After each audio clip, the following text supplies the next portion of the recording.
Bonjour à tous. Merci Julien d'avoir accepté notre invitation pour échanger avec nous au sujet des impacts de la transition IBOR. Au sein de PwC, on est convaincu que c'est un enjeu majeur et un changement très important pour l'industrie financière à ce jour. Et voilà, on aurait aimé échanger avec toi sur les impacts de la transition dans la transition IBOR, notamment pour les fournisseurs de données financières tels que Markit pour mener à bien cette transition. Donc, l'agenda du jour se résume avec les 5 questions suivantes sur lesquelles nous allons échanger. Et tout d'abord, si tu veux bien nous rappeler en introduction quelle est l'activité de Markit, là où les activités de Markit, pourquoi elles sont impactées par la transition IBOR et comment vous vous êtes organisé au sein de votre organisation pour mener à bien cette transition. Merci beaucoup Clémence et merci à PwC de m'inviter aujourd'hui. Alors pour répondre à cette première question, donc chez IHS Markit, nous avons plus de 15 000 collaborateurs globalement, avec des bureaux à New York, Londres, Paris, Hong Kong, Tokyo et Sydney pour nos principaux pôles d'activité. Et nous sommes un fournisseur d'informations sur le secteur financier, mais également je voulais rappeler que nous fournissons des informations sur le secteur pharmaceutique, l'énergie, l'automobile et la défense. Donc on est vraiment impliqué sur de larges activités également en dehors du secteur financier. Mais sur ce qui est de la transition IBOR, évidemment, nos activités de services financiers sont vraiment très impactées. En particulier, nous avons des services de valorisation et de données financières que nous fournissons à nos clients, que ce soit les banques, que ce soit les acteurs du côté buy-side, que ce soit de grandes entreprises également, qui utilisent nos données pour calculer leur PNL de manière indépendante, ou également nos services de valorisation. Donc de ce point de vue-là, la transition IBOR, depuis quelques années, nous a obligés à regarder la façon dont on source nos données entre aujourd'hui et dans 2 ou 3 ans. Tous les contrats de sourcing de données vont devoir changer. Là où on reçoit des données LIBOR, par exemple, nous devrons recevoir des données SOFR ou autres taux de remplacement. Nous devons également mettre à jour nos modèles de pricing. Donc, c'est quelque chose qui se fait de manière, on va dire, ce n'est pas quelque chose qu'on peut faire du jour au lendemain. On doit être constamment à l'affût des nouvelles conventions de marché, de comment les analyses quantitatives et structureurs créent de nouveaux marchés. Et également, on doit évoluer nos services de type consensus, que ce soit nos services de CDS, nos services Totem, qui sont très, très impactés par la transition LIBOR sur ces prochaines années. D'un point de vue infrastructure également, nous avons pas mal de services impactés, comme notre plateforme de confirmation-affirmation MarkitServe. Sur les prêts-emprunts, nous avons également une plateforme qui s'appelle WSO. Là, sur ces plateformes, on va dire le carnet de travail, c'est de mettre à jour les fonctionnalités de trading, de comprendre les nouvelles conventions de marché, que ce soit sur les produits dérivés, les produits cash, les produits prêt-emprunt, pour s'assurer que l'on évolue nos services et nos plateformes et notre technologie pour que nos clients, principalement des traders, ne soient pas bloqués par la technologie et puissent transitionner leur portefeuille de manière assez rapide et sans avoir à attendre que les fournisseurs de données et de technologies comme nous-mêmes évoluons nos services. Et enfin, un dernier aspect, du point de vue contractuel et régulation, nous avons également des services sur lesquels nous offrons des services de parsing de contrats, donc sur lesquels on scanne les contrats, on regarde quel est le taux qui est utilisé dans ces contrats financiers, quels sont les taux de fallback, ce qui permet aux entreprises qui utilisent nos solutions de s'assurer qu'ils ont des fallbacks robustes, et si ça n'est pas le cas, de prendre action et de contacter leur contrepartie pour amender ces contrats. Donc ces 3 pôles, valorisation, données financières, infrastructure et régulation aspect contractuel, sont les 3 principaux pôles qui sont impactés sur nos activités de services financiers. Donc, étant donné que la transition IBOR est très fluide en termes de timelines, en termes de changement. Depuis 2 ans, nous avons mis en place un steering committee avec des représentants de chacune de nos lignes produits pour avoir une approche collective, très collaborative au travers de IHS Markit pour s'assurer que les solutions qu'on met en place sur un de nos services fonctionnent avec nos autres services et également pour s'assurer que nos clients qui utilisent plusieurs de nos solutions ne se retrouvent pas avec un patchwork de services qui ne se connectent pas entre eux. Nous sommes également représentés et très actifs dans tous les groupes et associations de transition IBOR, que ce soit des associations comme ISDA sur les produits dérivés, la LSTA, LMA sur tous les produits cash, prêts et emprunts, le comité ARC aux États-Unis, la Banque d'Angleterre, la Banque centrale européenne, la Banque du Japon. On a des représentants de IHS Markit sur chacun de ces groupes de travail ou diverses associations au niveau global. Et en général, j'ai envie de dire, nous avons pris cette transition très au sérieux très tôt. Donc, on essaie d'être le plus proactif possible avec une stratégie de communication client sur laquelle on informe nos clients des futurs changements à venir sur nos produits et nos services, mais également, on s'assure que l'information que nous avons à disposition de ces groupes de travail, l'information que l'on récupère de chacun de nos clients est redistribuée pour ce qui est non confidentiel sur tous nos utilisateurs de services. Donc, sans aller dire que nous faisons du conseil, on s'assure que nos clients du buy side au sell side disposent de toute l'information disponible que nous possédons et que nous pouvons communiquer. Donc, du point de vue de la transition Libor, c'est un peu de la façon dont on est structuré et évidemment, c'est quelque chose qui a un impact très important sur nos activités. Ok, merci beaucoup. Et du coup, à ce jour, comment est-ce que vous qualifierez un peu votre état de préparation? C'est quoi les grandes prochaines étapes dans le cadre de la transition?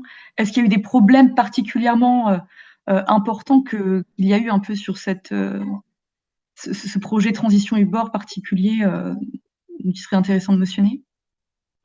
Oui, alors à vrai dire, c'est une très bonne question, merci Christina.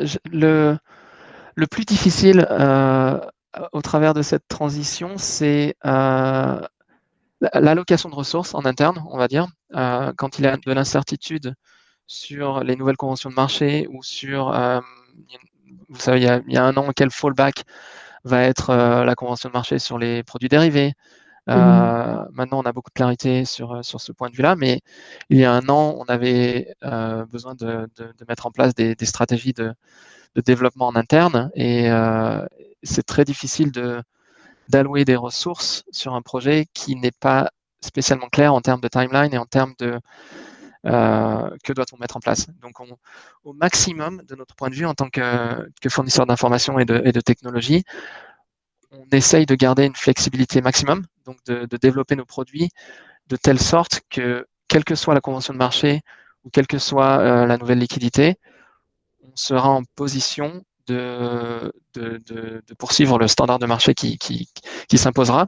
Et donc, ça implique, dans une certaine mesure, de développer plusieurs solutions pour un seul problème, au cas où l'une d'entre elles devienne la convention de marché. Et le deuxième point assez difficile, également, de notre point de vue, on a environ 450 clients globalement qui utilisent nos services. Et pour nos services de consensus de marché en particulier, on a besoin de former un consensus. Et tous les acteurs de marché ne sont pas spécialement au même point en termes de transition. Certains vont avoir alloué plus de ressources, vont être légèrement plus évolués, d'autres vont être plus en attente. Et donc, notre rôle ici est de s'assurer que nos services évoluent rapidement, mais également pour tout ce qui est legacy portfolio, etc., que l'on a également des solutions pour les acteurs de marché qui ont besoin de services historiques qui n'ont pas spécialement transitionné leur position à l'heure actuelle. Donc les deux points, allocation de ressources en interne et s'assurer que tout le monde a le service qui lui convient sont les principales difficultés. D'où l'intérêt d'avoir une stratégie de communication très, très importante, très proactive. Ok, ouais, effectivement, vous avez besoin de communiquer très régulièrement à vos clients sur ces difficultés ou ces incertitudes pour qu'ils soient le plus préparés possible et que vous aussi, de votre côté, vous ayez un panel de solutions avant qu'un consensus de marché soit établi.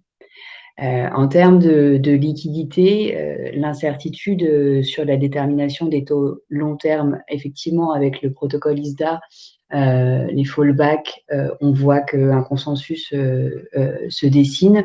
Mais quel est ton avis, toi, sur effectivement tes clients qui sont pas au même niveau de transition et on voit qu'il y a des produits, des nouveaux indices de référence qui commencent à être traités sur le marché.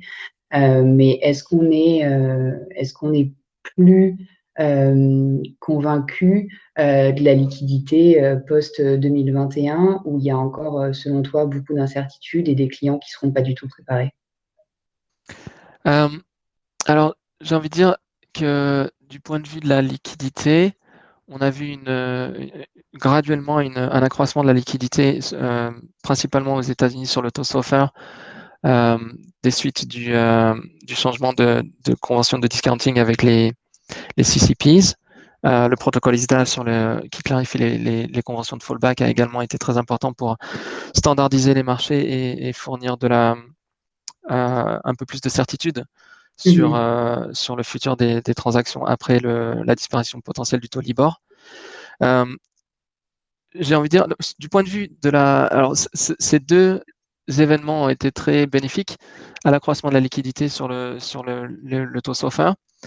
Mais il reste quand même énormément d'incertitudes. Du point de vue des protocoles ISDA, ils vont être mis en place officiellement en janvier 2021. Potentiellement, de manière jointe avec une annonce de la FCA qui est attendue, qui n'a pas été confirmée, sur la précessation du taux Libor à ce moment-là. Si cette annonce de la FCA est faite en janvier ou potentiellement même avant ou quelques mois après, ce que cela signifie, c'est que le spread adjustment, qui est une des parties du taux fallback ISDA, sera figé à ce moment-là. Mais l'incertitude reste sur la date de disparition du taux Libor en lui-même, qui pour l'instant est attendu au 31 décembre 2021.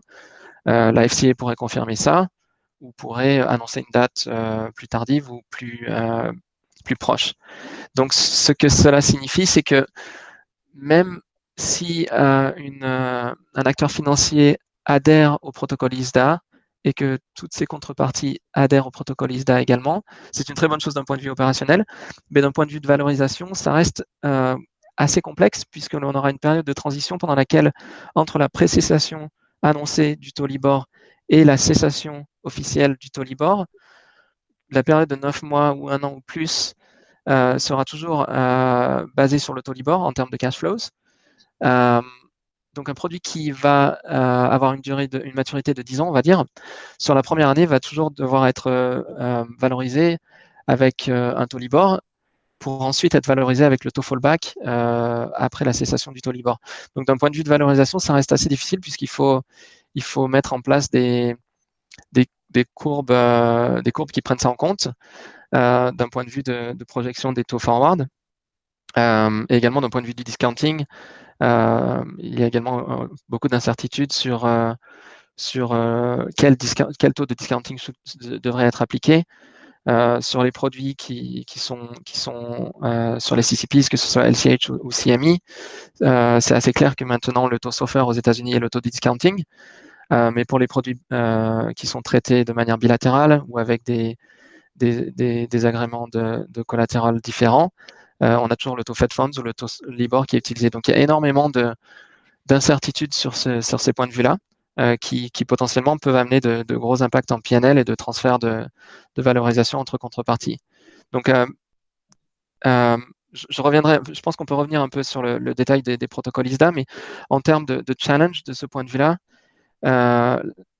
monitorer la liquidité sur les marchés, savoir quel sera le coût en bid-ask pour potentiellement transitionner un portefeuille de swap ou un portefeuille de produits cash, savoir calculer l'impact de changement de discounting, sur un produit et également transitionner, savoir quel sera l'impact de la transition d'un taux LIBOR à un taux SOFR pour la projection des forwards.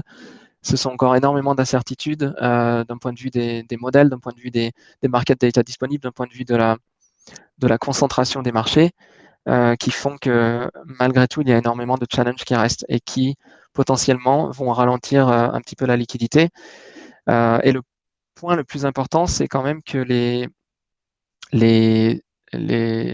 marchés primaires se mettent à utiliser les nouveaux taux. Et parce que les marchés secondaires, on va dire les market makers sont plus ou moins au point sur l'utilisation de ces nouveaux taux, que ce soit de manière composée ou utilisant des moyennes. Mais s'il n'y a pas de demande, malheureusement, les marchés secondaires n'ont pas spécialement besoin de traiter sur les nouveaux taux comme SOFR ou SONIA de manière trop importante. Donc pour revenir à ta question, Clémence, donc les protocoles ISDA sont extrêmement importants d'un point de vue opérationnel. On estime que l'adhérence à ces protocoles va être très importante.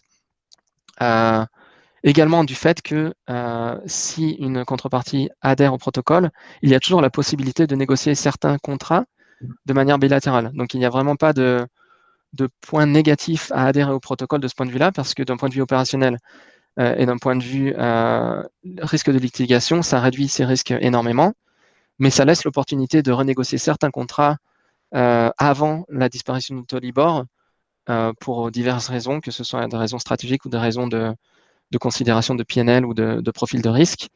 Donc, il n'y a vraiment pas énormément de points négatifs à adhérer au protocole ISDA, ce qui nous amène à penser que l'adhérence sera très importante. Donc, oui, voilà, ça serait mon point de vue. Je me suis un peu égaré, j'espère que ça répond à votre question. D'ailleurs, effectivement, on observait, alors je crois que hier, on regardait un peu les chiffres, il y avait déjà plus de 250 acteurs du marché qui avaient adhéré au protocole, donc c'est plutôt positif. On voit que le protocole était attendu par les acteurs et permettait de lever un peu les incertitudes dont tu mentionnais et qui était un des principaux challenges de la transition. Mais c'est vrai que, comme tu viens de le mentionner, il reste encore beaucoup de travail à faire, même si ça vient faciliter la transition. On lisait aussi beaucoup d'impact sur les stratégies de couverture de ce protocole ISDA. Est-ce que tu peux nous en dire un mot? Ça rejoint peut-être ce que tu disais, mais en quoi ça pose un souci justement pour ces produits de couverture Oui, mais ce qui est très difficile, c'est surtout à court terme, on se retrouve quand même dans une situation où, comme je le disais, si la UK FCA annonce une précessation du taux LIBOR, ça va amener énormément de certitude sur la valorisation de ces taux fallback. Le spread adjustment sera fixé. Et donc, évidemment, ça permet de construire des courbes de fallback et de valoriser des produits avec ces courbes. Le problème reste d'un point de vue de tout ce qui est activité de hedging. Pour les produits qui ont des durations qui vont être supérieures à 2, 3, 4 ans, ces produits-là doivent être valorisés avec une courbe LIBOR à court terme jusqu'à la date de cessation du taux LIBOR, qui, nous l'espérons, sera confirmée par la FCA. Si ça n'est pas le cas, il y aura énormément d'incertitudes sur la date de cessation du taux LIBOR. Et donc, d'un point de vue de valorisation, d'un point de vue de hedging, ça amène de l'incertitude sur quel taux et quel profil de risque on doit hedger sur un produit financier. Est-ce qu'on doit hedger avec le taux LIBOR jusqu'à la fin 2021 ou seulement jusqu'à mi-2021 et ensuite hedger en partant du principe que cette transaction utilisera un taux fallback? Alors, il y a quand même une convergence sur les marchés entre les courbes de fallback et les courbes LIBOR qui vont minimiser malgré tout ces problèmes de transfert de valorisation et de PNL entre contreparties. Mais malgré tout, pour ce qui est de la dynamique d'un taux LIBOR contre la dynamique d'un taux SOFR composé plus un ajustement, ça reste très différent. Donc, même si l'impact en PNL le jour J, au moment de la transition, au moment de l'application des taux fallback est minimisé, on se retrouve après avec un produit dans notre portefeuille qui a une dynamique vraiment très différente du taux LIBOR à l'heure actuelle. Donc, c'est également quelque chose qui est à prendre en compte et qui potentiellement doit être doit être discuté entre contreparties pour s'assurer que les deux contreparties sont d'accord sur les principes et les termes de ce produit. Donc il reste quand même de l'incertitude, mais je ne veux pas minimiser non plus l'importance des protocoles ISDA. C'est très très important parce que sans ces protocoles, l'incertitude est beaucoup beaucoup plus importante. Et également, pour revenir à ta question, Clémence, un peu plus tôt, sur tout ce qui est taux à terme et autres potentiels benchmarks qui pourront être utilisés avant ou après la disparition du taux Libor pour la transition. Ça complique également les choses sur tous les produits qu'on va appeler tough legacy, donc les prêts emprunts, les produits sur lesquels on n'a pas spécialement la possibilité d'utiliser des taux composés pour des raisons diverses, opérationnelles ou juste légales. On peut se retrouver dans un environnement après la disparition du taux Libor où on a les taux fallback qui vont être utilisés principalement pour les positions, les legacy portfolio, on va dire, les positions qui ont été traitées de manière antérieure. On va avoir des taux SOFR composés qui vont être utilisés principalement sur les produits dérivés et sur les produits plus simples du côté cash. Et on va également avoir des taux à terme, comme le taux Ameribor, le Bank Yield Index aux États-Unis, un terme SOFR, qui va être mis en place également en début d'année 2021 avec une RFP qui a été envoyée par le comité ARC. Donc on va se retrouver dans un environnement avec énormément de solutions et de types de benchmarks qui peuvent être utilisés pour différents types d'instruments. Et évidemment, c'est très important d'avoir ces instruments-là pour la transition, pour les tough legacy contracts, mais ça amène plus d'incertitude d'un point de vue d'un acteur de marché, qu'est-ce que je dois faire avec mes positions actuelles? Est-ce que je dois transitionner au taux SOFR composé? Est-ce que je dois utiliser des taux à terme? Et donc, je vais dire que d'un point de vue de la liquidité et de l'accroissement de la liquidité, ces questions, tant qu'elles ne sont pas résolues et tant que ces benchmarks ne sont pas disponibles officiellement pour des transactions financières, on aura toujours, malheureusement, je pense, un peu d'appréhension de certains acteurs financiers à utiliser les nouveaux benchmarks.